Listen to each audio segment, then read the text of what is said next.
I know there's a lot of endeavor, some anxiety probably, a lot of mercy, and I'm sure a lot of pleasure, depth of pleasure, say, certainly pleasure. I didn't meet anyone who didn't like it. So maybe 20, if not maybe about 50 people on the street. Everybody appreciated it. There were some people who passed by with some strange comments. Otherwise, everybody appreciated it. Even though most of them had never seen, heard, or knew anything about Krishna consciousness, but they didn't know what was going on. Some asked what was going on. It's kind of difficult to explain in a deep way. It's a little bit on the surface sometimes you can explain. As I was saying this morning, she was saying that anyone who's eating meat is not possible to understand. The consciousness is so clouded over. How can a person who always live under the clouds understand the nature of the actual stuff? Or one who always lived in a cave understands it like this? That's our condition in the material world. Especially in this age where people are so colored over, covered by so much distracted, illusory sense gratification. Very hard to do. So we make some little kind of, so a joyful festival to try to unite and bring peace. You've got to be careful even mentioning God these days, isn't it? I don't know in England and Scotland. As soon as you mention the word God in France and all that, most people at the end of the conversation, all the conversation turns into a very negative affair. The very idea is kind of repulsive to some people. Be careful and inquire what beliefs are during the conversation. And take it from there. Then also that we're very careful because there's a lot of fighting about who is God. Your God is not God, my God is God, not your God. So it's a delicate issue. But at least joy, peace, unity, harmony, these, we can say, but these type of subjects or these type of thoughts generally resonate with most people as positive. And they can see you're joyful. People like to be joyful. Hopefully they can see you're joyful. At least we're looking joyful. If we're walking on the streets looking like death walked up, it's not very attractive. Or a kirtan sounds like a funeral procession. I remember the first kirtan I ever went on. First kirtan I ever participated in was on Oxford Street. We have an equivalent, we have some half equivalent in Edinburgh with Princess Street, a long train street. And, probably you all know Oxford Street, but Oxford Street, they say it's the busiest shopping street in the world. That's what they used to say. And that was my initiation into the Harinam Sankirtan. I'm just arrived at the time for the first time in my life. I never met a devotee before. And within minutes, not minutes, within 30 minutes of arrival, they said to me, I remember the devotee, I remember who it is, in Sangha. He came up to me. I was just wondering what was going on in the Prasada room. He said to me, I knew nothing about what they were doing. It was all new. And he said to me, would you like to come on Sankirtan? And I said, what's Sankirtan? And he said, it's simply bliss. That was his definition of Sankirtan. I was a bit perplexed as to what to do in myself. It wasn't disturbing. I had no idea what I was letting myself in for. And I had no choice. It was like a wave went out the doors. Every devotee got up and could shower. I guess we washed their hands and mouths. I can actually remember. Cool. And then suddenly there was like a tsunami going out the door. And I was like swept up in this tsunami. You know, when a tsunami comes, it's a very interesting word. Tsunami. You know this word, tsunami? Big waves, usually created by earthquakes. We used to call them tidal waves, but not always tidal waves. Create them. Tsunami. And if you take it, not the spelling the way you have, which is T-S, take the T off, you get Su. What does Su mean? Good. Huh? Good. Good, auspicious. What's Nami? What's Nami? Name. The source of all names, huh? The Krishna. Most auspicious, because it's the original name. Tsunami. Sweeps everybody up. No escape. And the tsunami went out onto Oxford Street. I was swept up in the tsunami. But you know, in a tsunami, there's sometimes quite, unless you surrender to it, they can be quite, there's a lot of rockiness going on there. I didn't know what was happening. I was like, what to do? I didn't know quite what to do. I was just kind of going along, and I was kind of embarrassed to leave, and I didn't know what I was supposed to do if I stayed. And they weren't even singing Hare Krishna. I kind of knew the Hare Krishna mantra as part of the youthful kind of things that we used to do, chant mantras and stuff. It was one of those mantras. And they weren't even chanting that. I don't know what they were chanting. They were chanting Iskcon. But no, that's no joke. The boys used to sing the Iskcon on sacrifice. The verses of Iskcon. They used to sing. So they're singing something. I don't know. Maybe they was Govinda Jaya or something else. I don't know. Something I didn't have a clue what they were singing. And it was quite an interesting party made up of very kind of a ragamuffin. We have this term ragamuffin. You've heard this term? It means very kind of, how would you describe it? You know this term. Disheveled. Disheveled, very good. Disheveled. Now, everyone's going to ask what's disheveled mean, I suppose. It means ragamuffin. Yeah, kind of disorderly and, all kinds of. I mean, there was a lady in front of me, I don't know, I never did find out what was her state of consciousness, but she was like definitely in another world. She was like going all over the place, bumping into people and bumping into meals. So it's like all over the place. And the lady in front had a baby screaming its head off in the pram. And, she was tending to the baby on the shoulders front. Canvas or something like that. And I was right at the back. And then we got to Oxford Street. And that was where it really started. Oxford Circus, rather. Oxford Circus is a third of the way along Oxford Street if you're going towards Marble Arch. We got there, and it was again fine movement with someone where he had a special part to play in the introduction. Came up to me with a medunga. He said, "Here, take this." And he put it over my neck. He said, "Play this."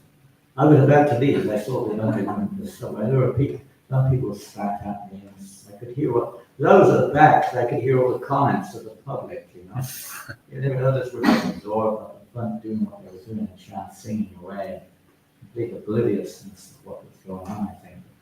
The people at the back saying, "Oh, I won't even say the nasty things that some people were saying in those days." And spit sometimes. My goodness, where's the bliss here, I wasn't quite sure what I would let myself in. But we put this medunga, and then all the brahmacharis left the party. I was alone with these two or three ladies.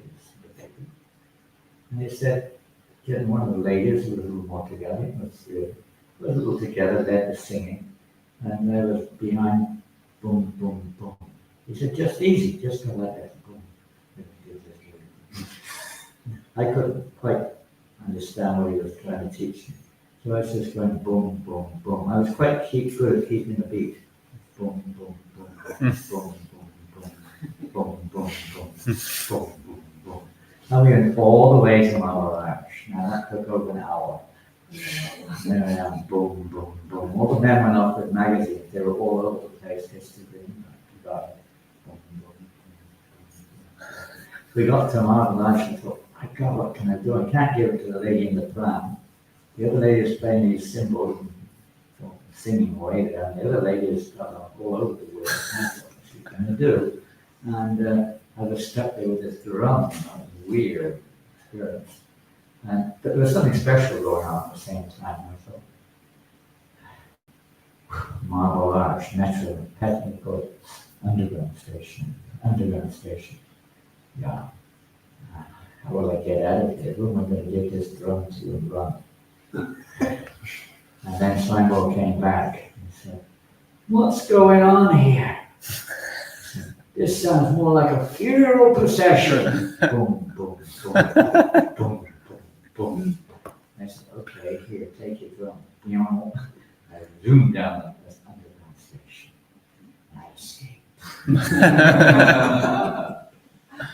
But I didn't escape. I won't tell that story. You didn't get us go. On my way. I wouldn't put off exactly as it would. It didn't feel like that was for me at that moment. Anyway, many things happened that day. And I didn't escape from the temple till 10 o'clock at night. It was unique, huh? By then I didn't want to go actually. We escaped from the material world. So we lived in Chaitanya. Those days were very unknown. Every second was an adventure. You didn't know what would happen next month. Maybe, I don't know if dear Shantamari was there. She came, he may have been visiting like me at the same time. We were visiting. That was in 71, middle of 71. So this is from the Chaitanya Charitamrita Madhya, which chapter, which verse? In chapter 22, verse 133. 133, that's interesting. There's not 133. 133. There's not much of a purport. There's not much. This verse is from such and such a place. Yeah, it's a very amazing purport. Yeah, the purport that every word is enriched with transcendental. Okay, 133. We were staying. The house we were staying in when we came, before we came here. I may mention, I don't know. The first time I ever came across the Hare Krishna literature was in Sutton Coldfield. And so I went there for the first time in my life, just before I came here. I didn't intend to go there. The house that they accommodated me in after the Birmingham Bhavan happened to be in Sutton Coldfield. So we were staying with this couple of devotees there. And the number of the house was 133. I was Birmingham Road in Sutton Coldfield, the very road where I got my first back to God. I don't know exactly where on that road, but somewhere in the house road. It wasn't that house, but it was some house on that road, in some hippie apartment. And it was Krishna's grace, he revealed through apartment. Mercifully revealed himself in that place, in such a cold field. 133, it reminds me of that incident. Jai Jai Shri Chaitanya Jaya Nityananda Jai Jai Shri Chaitanya Jaya Nityananda Jaya Vita Chandra Jaya Gaura Jaya Vita Chandra Jaya Gaura Bhakta-vrinda. From the Lord Chaitanya's teachings to Sanatana Goswami, the process of devotion service. This is one. You say in the whole of Srimad Chaitanya poetry is from the Nectar of Devotion, actually. Let me just double check on this. This is Sanatana Goswami. And this verse is found in the Nectar of Devotion. In these chapters, it's not a chapter, in these chapters, Krishna is more or less instructing Sanatana Goswami in the entire spectrum of Sambandha Gyan, as far as Vaishnavism goes, and now in the process of Abhideya, the process of executing that knowledge. The previous chapter was, I think, the opulence, I'm not sure, talking about the Lord's, the opulences and sweetnesses of Krishna. And here we're hearing, as far as I can see, I haven't read the verses, and maybe the process of Abhideya is the process of executing the knowledge of devotional service. Of course, appropriate execution, not just unintelligent, but proper execution, which in due course of time will lead to the goal, prayoja. That's the idea. So here we're hearing a little bit about Abhideya Gyan. I'm on the wrong chapter. What chapter was it again? I don't know. The pages went back. Maybe we're in a different place altogether. I'm same topic. 133. Okay, so we can repeat a little bit. We haven't got too much time, but a little bit. Let's see now. It's a Sanskrit verse, I believe. Looks like. Duroha bhutta vyesmin Shudha bhuvestu panchake. I'm sure if you're Scottish, you'd say pancake. Right? Anyone from England would pronounce that. Shweta dur stew pancake. Stew pancakes. Something like that. A little different pronunciation, panchake. You like pancakes? Depends how they're made. Huh? Depends how they're made. How they're made. Depends how they taste, really, doesn't it? It's not so much how they're made. The main consideration we have in our decision making is what it tastes like, isn't it? Everything's like that, isn't it? Whether you like it or not. It's not necessarily what it is. It's according to our own conditioning, and we have different senses.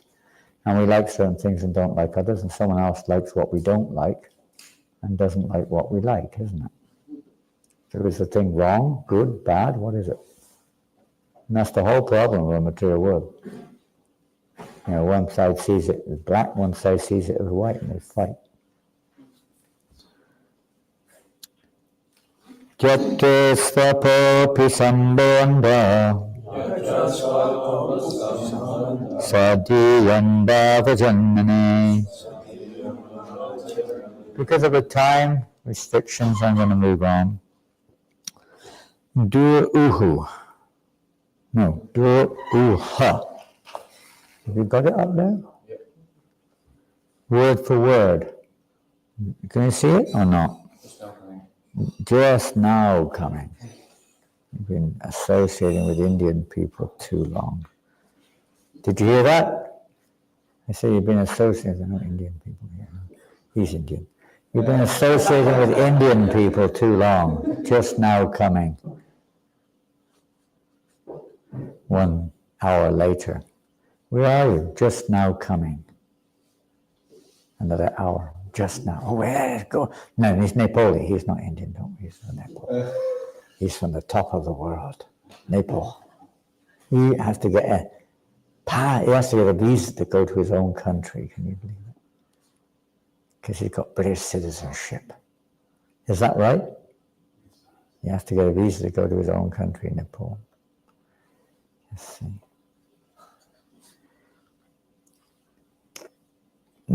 Dur uha. Difficult to understand. Adbhuta. Wonderful. Vyeh. A bit small. My eyes are struggling here. in the power. Asmin, in this. Shraddha, you know that word very well. Faith. Dure, far away. Astu, let it be. Pancake, no, a punchake. Punchake. In the above mentioned 5 principles. I don't know what those 5 principles are. I'm trying to find it. Huh? Faith? Lydia? Or it could be. I mean, I think. Here it is. Okay, here it is. Here's the 5 points, of course, isn't it? One should taste the meaning of Srimad Bhagavatam in the association of pure devotees. And one should associate with the devotees who are more advanced than oneself and who are endowed with a similar type of affection for the Lord. I know that may not be it, but it sounds good enough. It's definitely related to it. Here we go. With love and full faith, one should worship the lotus feet of the deity. These are the 5 limbs of devotional service, are the best of all. Even a slight performance of these 5 awakens love for Krishna. So here are the 5. With love and full faith, one should worship the lotus feet of the deity. 1. 2. One should hear, or one should taste. It doesn't even say here. Chaitanya Charitamrita expands on this. We sometimes take it very lightly. But here it says one should taste the meaning of Srimad Bhagavatam in the association of pure devotees. Pretty far right statement. And then one should associate with the devotees who are more advanced than oneself. It doesn't just say association with devotees. That's also there, but that's just the real essence of these top 5 most limbs of devotional service, is stated here, at least by Lord Chaitanya, with devotees who are more advanced and who are endowed, this is a very interesting point, with a similar type of affection for the Lord. It's not just more advanced, but with a similar type of affection. So a little advanced stage, you could say, but even on our stage of devotional service, you'll find that. It may not be so advanced in terms of affection for the Lord, but there's another word, it's called svajati. Here the word is I don't know if it's even mentioned here. Svajati is not mentioned here, is it? Svajati is mentioned here, a similar. Sajati, sometimes it's written svajati. It means similar.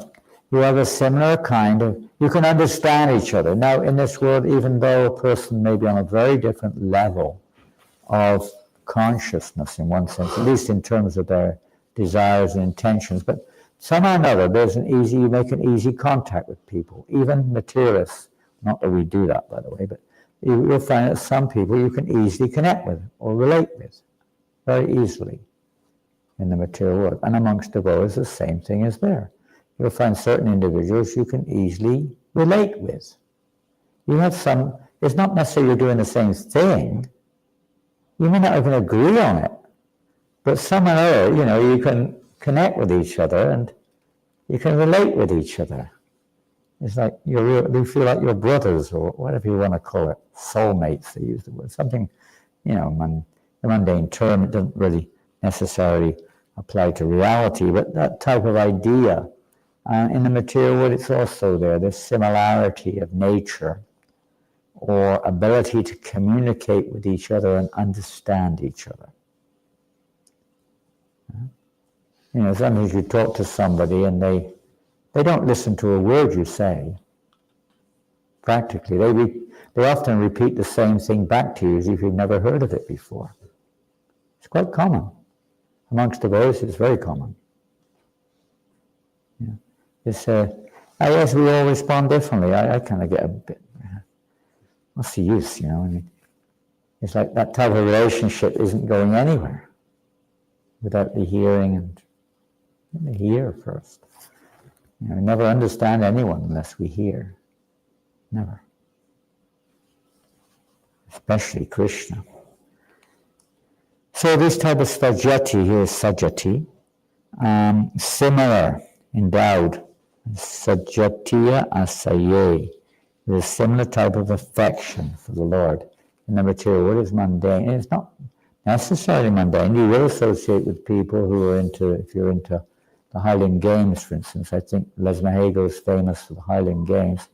Then, you're going to associate with people, but you may not really get along with each other. It's only on that small frame that you may relate with each other. It's not like an ongoing, compatibility, you could say.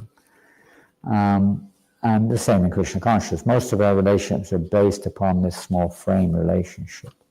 You're doing the same thing, How's your service going? How's your health? It's all based upon externals. But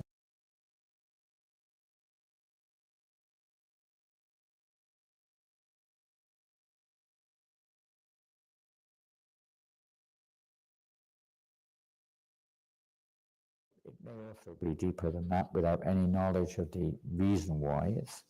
It's some kind of similar, let's say, you've been associated with people before, and somehow your karma has been somewhat close to each other. It doesn't necessarily relate to some eternal relationship, but in spiritual life it will become more and more as we progress. In the beginning it will be mixed. Someone can understand me. I've got all my anartas, but they can understand me. Maybe they can got similar anartas, and you feel comfortable with that person. You're able to reveal your heart to them, and so on and so forth. And as we progress, advance in Krishna consciousness, obviously here we see with a similar type of affection for the Lord. Not just an affection for a particular kind of, conversation, conditioned nature, service, whatever it is, anartas, whatever we may be able to easily feel comfortable with each other over. But in this case, an affection for the Lord. So we're talking of, obviously, the eternal relationship. This is when Raganuga Bhakti starts to, you could say, manifest. Up to that time, it's like we're attracted to their services, and you may associate with people or be inspired by people who are attracted to those kind of services. So we're on text number 132. So we had three, I think, so far. Worshipping the deity, hearing Srimad Bhagavatam, associating with devotees, and especially those who are more advanced and those with a similar affection for the Lord. And what's the other two? I don't know if the fifth one's mentioned, but in these verses, I don't... Huh? Well, it says one should associate with devotees. Yeah, it was mentioned in text 128, but then it says these 5 limbs of devotional service, the best of all. Even a slight performance of these 5 awakens love for Krishna. I mean, that's pretty, well, nothing's impossible. When we expect a little bit, well, no awakening, but no time,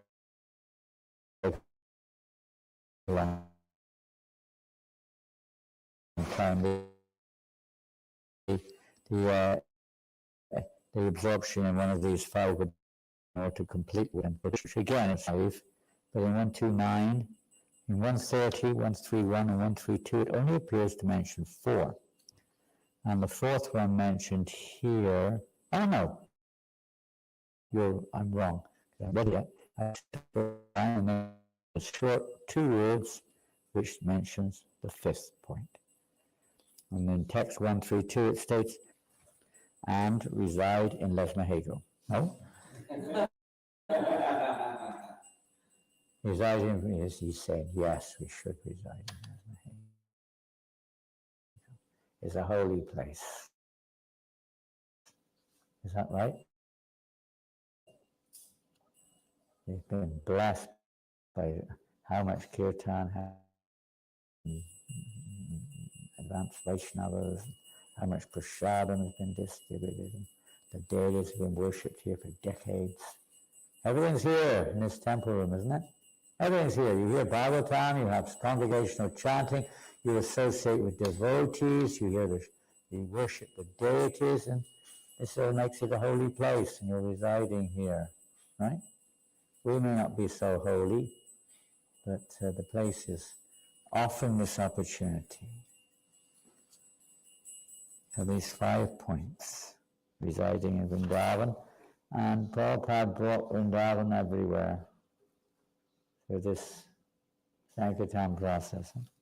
So text 1, 3, whatever it is, 3. The power of these 5 principles is very wonderful and difficult to understand.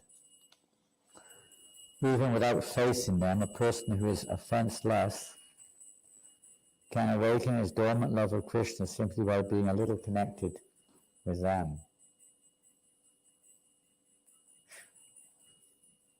Without offense. I guess there's a little qualification there. So that verse is found in the Bhakti Rasamrita Sindhu, Nectar of Devotion, of Rupa Goswami. Okay, Hare Krishna.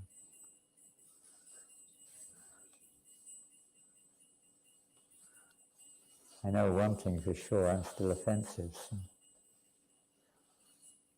whether we have firm faith in this process or not, but as long as the offenses are there, then that what do we do if we're offensive? What should we do? What should we do if we're offensive? You could answer it very simply. Is there a good answer? Bhavan? Beg forgiveness of the person you offended. Yeah, it depends what type of offense it is, isn't it?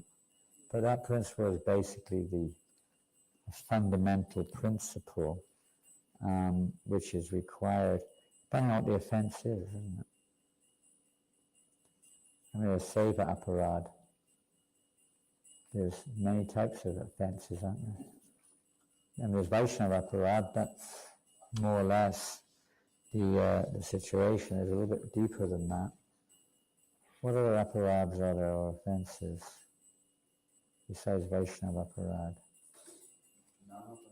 Nama aparad, which is what we generally, in many ways, that's the one we emphasize probably more regularly than any other in one sense. Vaishnava aparad is probably more in many ways is more prominent in our daily lives. We can't really say that either. Every one of them is prominent. What other ones are there? I mean, in the vein of what you just said, it does apply, but it applies differently in each of these 4. So we have Nama Parad. What do you do if you're performing Nama Parad?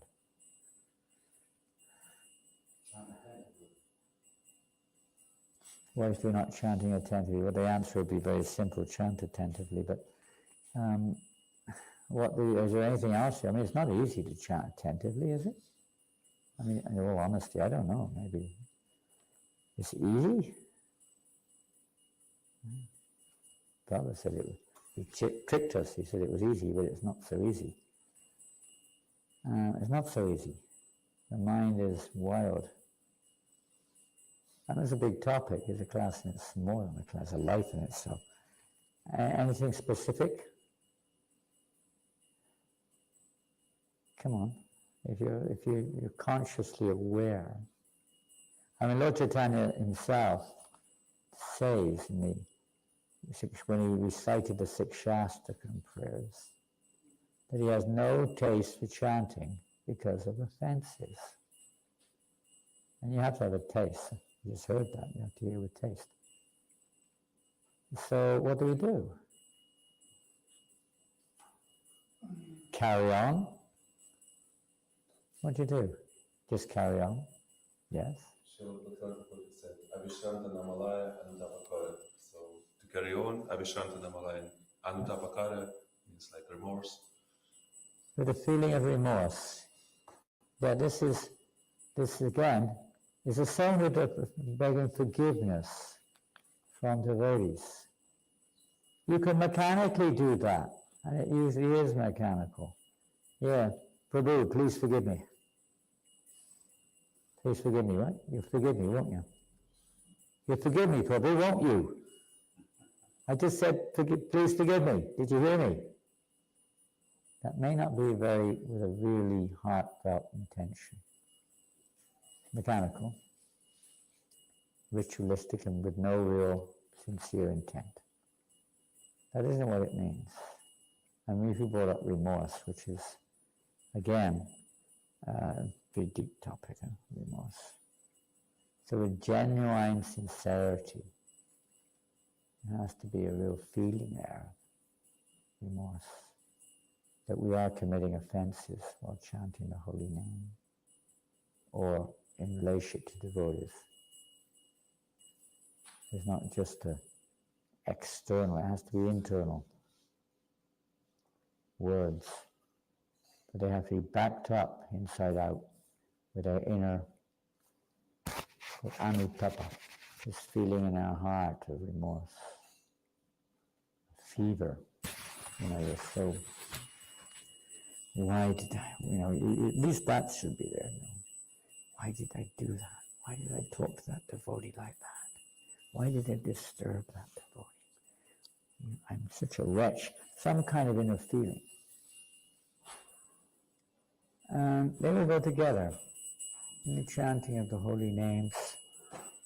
We probably go many times without conscious awareness of what we're even doing, or to speak of the offenses that go alongside what we're doing.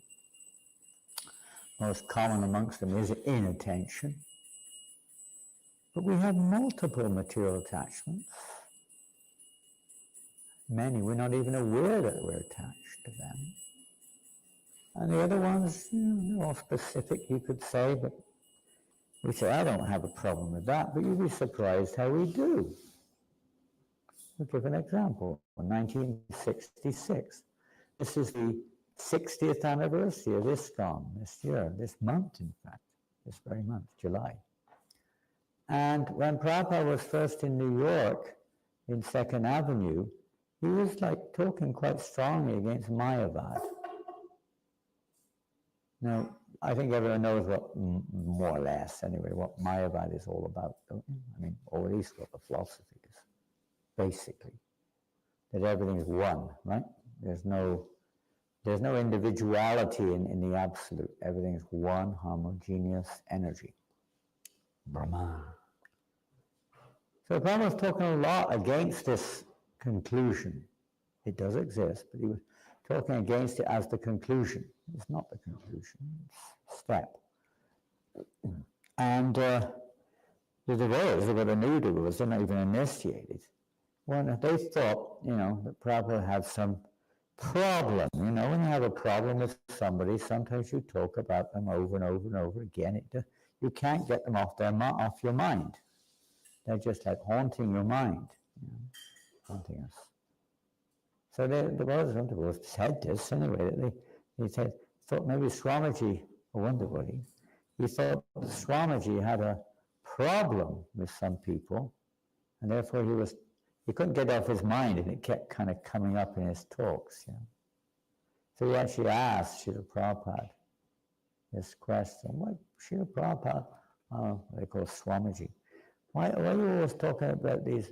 What is it, Mayavadi, or whatever it is? Why are you always talking about this?" Prabhupada said, "Because you're one of them. Because you're a Mayavadi." Yeah. We're all so much conditioned to Mayavad. Every religion on the planet is so much impregnated with Mayavad. So much. God has no form. God has no name. God cannot do this. God cannot do that. It's all Mayavad influence. God is love. God is this. God is that. There's hardly any personal understanding at all. Very little.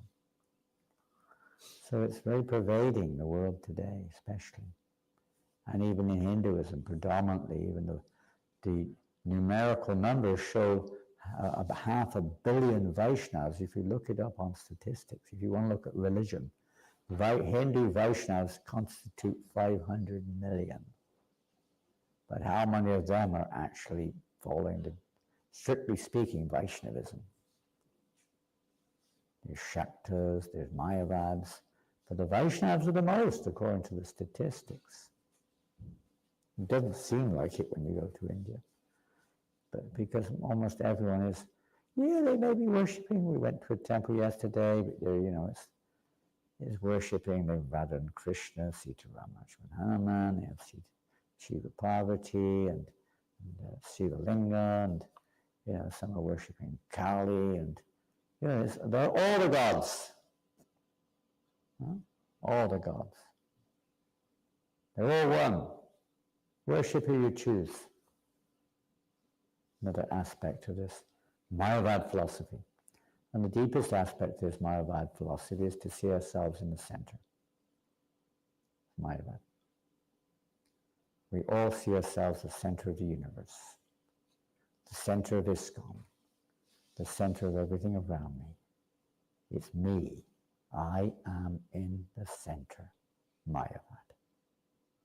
Krishna's in the center. Krishna consciousness means this transformation from this me in the center to Krishna in the center.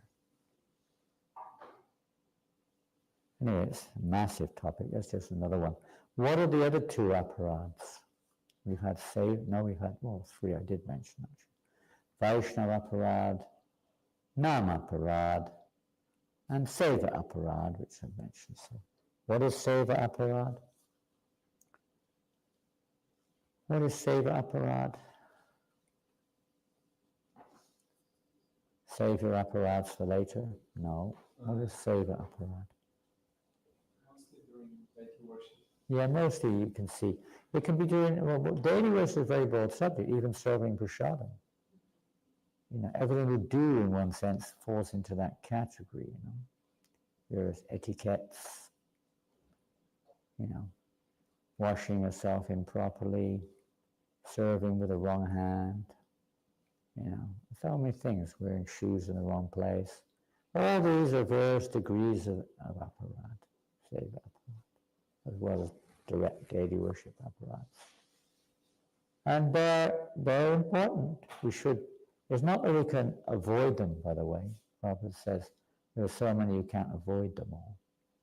But we should be conscious not to consciously perform them when we don't need to. You know it's wrong and we do it anyway. That becomes the offense. You don't know it's wrong, it's not the same thing. If you know it's wrong and you still do it, that's your problem, or our problem. Seva aparad, and that happens a lot, I'm afraid. It holds us back. It holds us back. It may not be so serious as Vaishnava aparad or Nama aparad, but it holds us back. There's one other kind of aparad. I remember Dham and Jiva aparad. Dharam? Dham. Dham aparad. And Jiva aparad. Dham aparad, yeah. Dham aparad is not one of the four directly by name, but it is very important. It comes into the category, it depends. Dham aparad covers all the others are within the Dham aparad, you could say. So yes, Dham aparad could be actually seen clearly as a separate category. As I said, down, because we're going to Durham tomorrow. Hope Krishna willing. Don't commit any offenses in Durham, whatever you do, okay? Did you hear me? Yeah, be very careful when you go to Durham. No aparads there. Jiva aparad. What is Jiva aparad? You know what Jiva is. Doesn't mean the tongue. What's Jiva? Soul. The soul. Towards the living entities. A living entity. So what type of apparatus could you commit to a Jiva? Big list. Huh? It's a big list. It's a big list, okay. Anyone know any other things on the list, or is it too big to see it? Sometimes when something's too big, you don't even notice it. Sorry, Alan? Also, to cause disturbances to the other living entities. What's that? To cause disturbance. Yeah, causing disturbance. Agitate others. Yeah, I mean, some people, just by your being existence, causes them disturbance, isn't it? You don't have to do anything, they just get disturbed just seeing you. What can you do about that? Not much, probably, except to try to go away. But to act in a way that causes undue disturbance to others.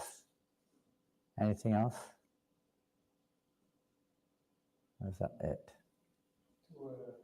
To You could actually say that's it if you really take it to a broad sense of use, disturbance. Maybe a bit more direct if you want. Disrespect. Pardon? To be disrespectful. Disrespectful to others, yeah. One learns the science of respecting other living entities. Every living entity has its part to play, and to learn how to respect the animals, the trees, the birds, the fishes, the humans of different kinds.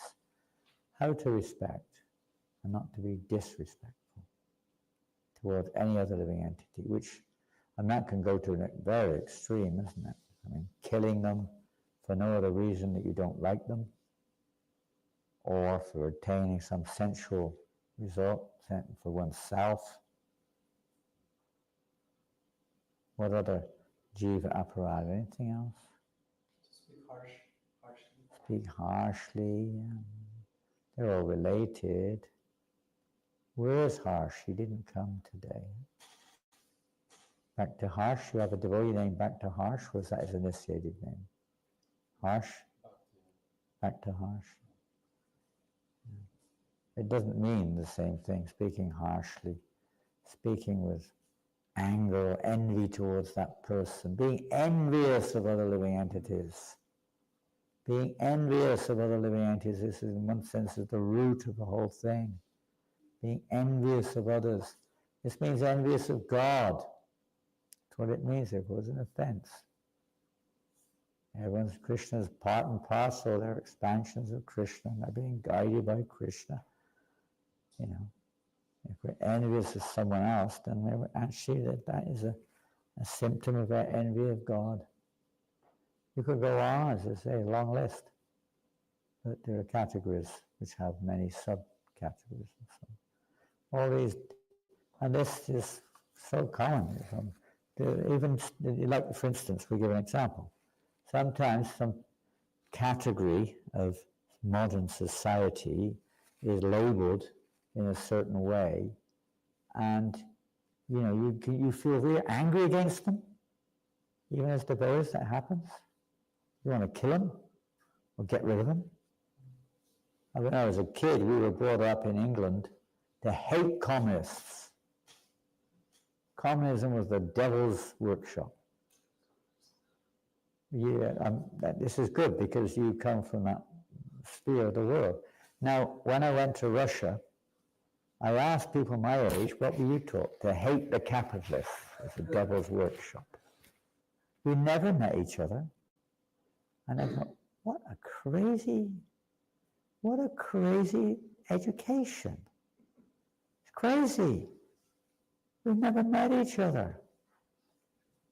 But we label hatred on each other for some reason or another. Religions, philosophies, politics. On every level we do this. Football teams, right? Isn't it? If you walk around in Glasgow, what is it? There's football teams, isn't it? Celtic, is it? Celtic and Rangers. Do they like each other? Maybe they don't care nowadays, but they didn't used to. You walk along the street with the wrong color on, and you could get beaten up. Isn't it? Whatever it is, blue and red.